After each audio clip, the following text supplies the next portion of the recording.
to Writing Fundamentals with Inktoivy. I'm Zoe, your instructor. Today, we're continuing our reflective writing module. Before we get started, log in to Inktoivy with the same email address that you used to sign up for the course. Select Writing Fundamentals. Then, make sure you're in reflective writing and set the prompt to Decisions Define Us. Before we get into today's lesson, take some time to return to your draft. In our last class, we focused on writing the story of your hard decision and on improving the decision-making process feedback element. Focus on that decision-making process as you go back to your draft, editing or expanding the story of your tough choice. You can return to some of the questions we asked last week. What led to you needing to make a hard decision? What were you feeling? What options did you consider, and what was your thought process as you considered them?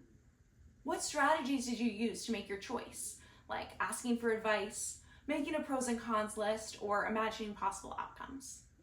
Set a timer for 5 minutes and pause the video to write. Welcome back from drafting. Run AI analysis to see where you are. Today, we'll be focusing on adding an element of reflection with a perspective shift. In our last class, we talked about some of the ways that reflective writing is similar to our last module. Just like in your argumentative essay, you'll be using analysis to make insights. Reflecting on how a tough choice changed your perspective requires you to analyze your decision and think about how it affected you. We've talked a lot about zooming in on specifics and zooming out with analysis to think about broader context. Adding a shift in your perspective lets you zoom out to the bigger picture of how the hard decision fits into your life and who you are now. When describing your decision-making process, you focus on the tough choice itself. When introducing a perspective shift, you'll consider not just how the choice you made has affected you, but how that decision-making process affected you. The change you've undergone due to your experience is the big takeaway from your story. It's your so what, which means it answers the question, why did this experience matter to you? As you reflect on the so what of your essay, think about how the experience you're writing about has changed you or helped you grow. You can start by taking stock of how you feel when you look back on it. Consider how you feel now compared to how you felt at the time, and ask yourself some questions. What did you learn from facing the challenge of making a hard decision? Would you go about making a hard choice differently now? Have you gained insight into or changed your values? Are you proud of how you handled the situation? And do you regret anything about how you handled it? Before you add those reflections to your draft though, let's talk a little bit more about where to include them. We talked in our last class about how reflective writing allows a little more creativity in your essay structure, and we aren't writing our essays with a formula.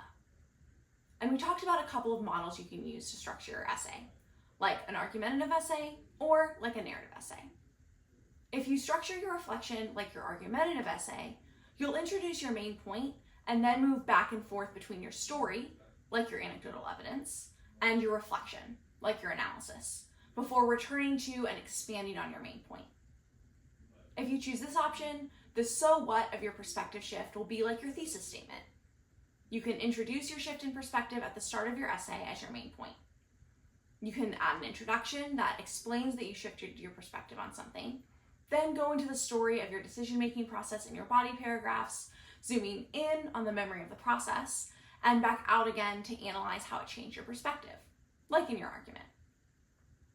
The other way to structure your essay is more like a narrative in which you tell the story of your tough decision chronologically, like constructing a plot. If you choose this option, your perspective shift will be less like a thesis statement, foregrounding your main point at the start, and more like your theme, which the story of how you made your choice will reveal as it progresses. Unlike a theme in a fictional story though, which might require the reader to do some analysis of their own to figure out, you do still need to explicitly state how your perspective changed. You might introduce your perspective shift in the climax of your story as you make your hard choice, or as you reflect back on your choice from your current perspective. It will still be your main point, but you might reach it towards the end of your story. When you return to your draft, focus on adding a perspective shift. Choose to either set it up at the beginning, like a thesis statement, or reach it later in your story, like a narrative theme. Whichever option you choose, it doesn't have to fit into your draft perfectly yet. This is still still a rough draft, and you'll have time in later lessons to make revisions on your essay structure and make it flow a little bit better. Try to answer at least one of these questions to guide your drafting. What was the outcome of your decision? How has the outcome affected you? What did you learn about yourself through making a difficult decision? Did making the decision change how you think, and how? Do you approach challenges differently now? Have your values changed or become more clear to you? If you'd like an extra challenge, try to include one of these vocab words while you write. Set a timer for 12 minutes and pause the video to write. Welcome back from drafting. Run AI analysis to see how you've improved. I hope you enjoyed the challenge of drafting a little more creatively than in our last module. Next week, we'll be on break for the holidays, so we won't have a regular class. Instead, there will be an optional video lesson that you can follow along for a college essay writing challenge to practice your reflective writing skills more. Then we'll be back to regular class to work on our reflective module again the following week in the new year. I'll see you then.